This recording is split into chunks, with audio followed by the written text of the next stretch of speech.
Au Sénat, tout s'est passé comme prévu. La nomination d'Amy Coney Barrett de l'Indiana pour être juge de la Cour suprême des États-Unis est confirmée.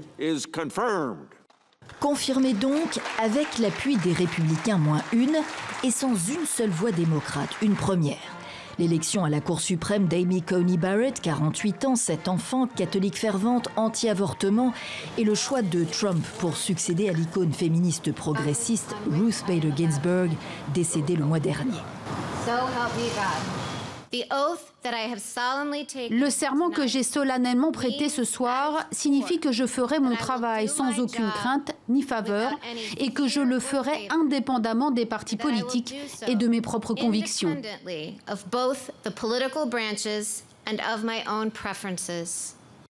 Amy Coney Barrett devient ainsi la 9e juge à vie de la Cour suprême américaine, arbitre des grands sujets de société. Un succès durable pour les conservateurs et la droite religieuse. Le rapport de force pèse de 6 juges en leur faveur contre 3.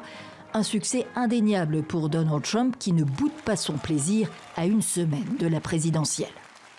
C'est un jour historique pour l'Amérique, pour la Constitution des États-Unis et pour un État de droit équitable et impartial.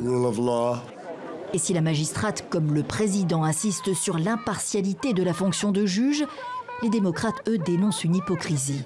Donald Trump, plus que jamais en campagne, espère bien marquer des points auprès de son électorat. Le soutien de la plus haute instance judiciaire américaine pourrait être utile en cas de résultats serrés, ouvrant la voie à de possibles contestations dès le soir du 3 novembre.